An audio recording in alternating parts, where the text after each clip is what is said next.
मोहल्ले में नाक कटती है माँ बाबूजी के कारण। अब तो यही दिन देखना बाकी रह गया था। बड़ी बहू रागिनी घर में घुसते ही जोर से बोली। रविवार की शाम थी, सभी लोग घर पर ही थे।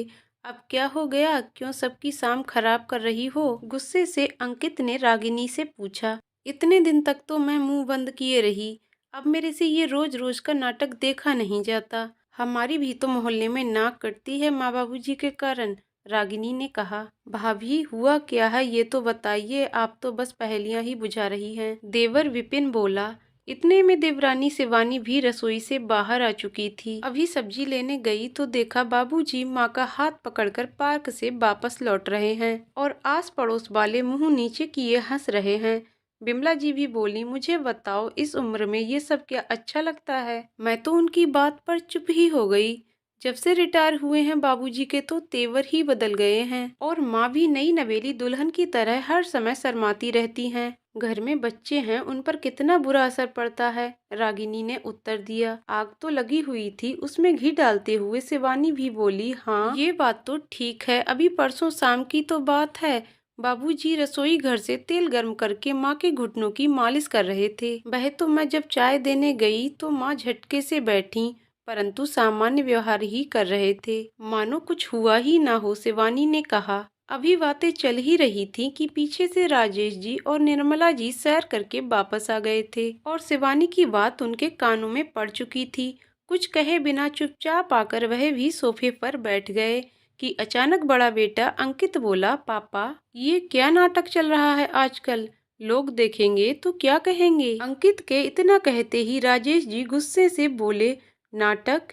तुम मुझे बताओ, अपनी बीवी का ध्यान रखना इसे नाटक कहते हैं? मैं इतने बरसों तक अपने दफ्तर के काम में उलझा रहा, कभी तुम्हारी माँ के स्वास्थ्य की ओर ध्यान ही नहीं दिया। मुझे लगा कि वह खुश है और जब से दो दो बहुएं आई हैं तो तुम्हारी माँ राज कर रही होगी, और जब भी उसको रसोई में लगा देखता तो यही सोचता था कि शरीर चलता रहे, इसीलिए काम में लगी रहती है। परंतु रिटायरमेंट के बाद पिछले 4 महीनों में मैंने पहली बार महसूस किया कि वह बेचारी तो शरीर में जान ना होते हुए भी बहुओं के डर से रसोई में काम करती है, ताकि बुढ़ापे में उससे कोई दो प्यार के बोल बोल सके। शिवानी बेटा, जो तुम तेल की बात कह रही हो, मैंने खुद निर्मला को 3 दिन पहले तुम दोनों को ये कहते सुना था कि एक बार तेल गर्म करके मेरे घुटनों की मालिश कर दो, परंतु तुम दोनों बहुओं ने अनसुना कर दिया। वह तुम्हारी सास है, तुमने उसकी बात अनसुनी कर दी, परंतु मेरी तो पत्नी है, जिसने पूरी उम्र अच्छे और बुरे समय में मेरा साथ दिया है, उसको मैं कैसे छोड़ देता? बल्कि मुझे तो इन 4 महीनों में जिंदगी का एक ऐसा सबक मिला है कि काश मैंने शुरू से ही निर्मला की सेहत का ध्यान रखा होता तो शायद आज इनका स्वास्थ्य और अधिक अच्छा होता। आज तुम दोनों को मेरी मालिश करने पर तुम्हें ये नाटक लगता है या बेशर्मी लगती है?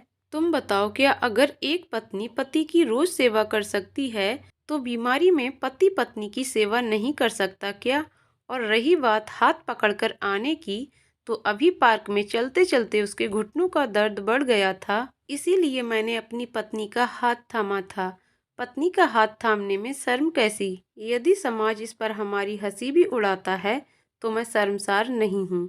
यदि तुम लोगों को हमारे साथ रहने में शर्म आती है तो अपना सामान उठाकर अपने रहने का इंतजाम कहीं और कर लो। ईश्वर की दया से मेरे बाद भी मेरी पेंशन इतनी आएगी तुम्हारी माँ सर उठाकर जी सके।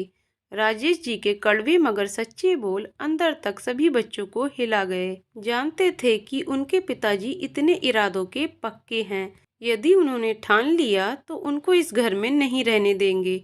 अचानक ही सबके तेवर ही बदल गए। बहुत देर से चुप निर्मला जी बोली, अंकित और विपिन, मैं तुम्हें आज सिर्फ एक ही सबक देना चाहती हूँ कि पति पत्नी एक ही गाड़ी के दो पहिए होते हैं, परंतु अक्सर पति अपने काम में व्यस्त होने के कारण पत्नियों की ओर ध्यान नहीं दे पाते।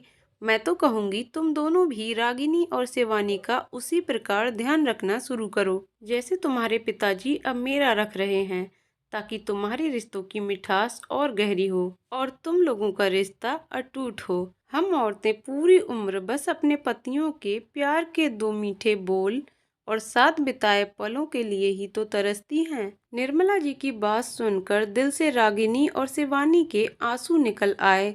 जिस सास ससुर को कोस रही थी, वही सास अपने बेटों को अपनी बहुओं की सेवा और उनका ध्यान रखने को कह रही थी। झट से आके गले लगकर बोली, माँ हमें माफ कर दो, आज हमारी आंखें खुल गई हैं। राजेश जी ने चुटकी लेते हुए कहा, अब तुम भी अपना नाटक बंद करो और जाओ हम दोनों के लिए बढ़िया सी गर्मा गर्म अदरक वाली चाय बना कर लाओ। मौसम भी तो देखो, बारिश होने वाली है। मैं और तुम्हारी माँ बाहर लगे झूले पर बैठकर चाय का लुत्फ उठाएंगे। राजेश जी की बात पर सभी लोग खिलखिलाकर हंस पड़े। आज राजेश जी के कठोर मगर सत्य वचन ने घर में सबकी आंखें खोल दी थीं। तो दोस्तों, आपको कहानी कैसी लगी कमेंट करके जरूर बताइएगा। कहानी पसंद आई हो तो वीडियो को लाइक शेयर करें और चैनल को सब्सक्राइब करें। वीडियो को पूरा देखने के लिए बहुत बहुत धन्यवाद दोस्तों।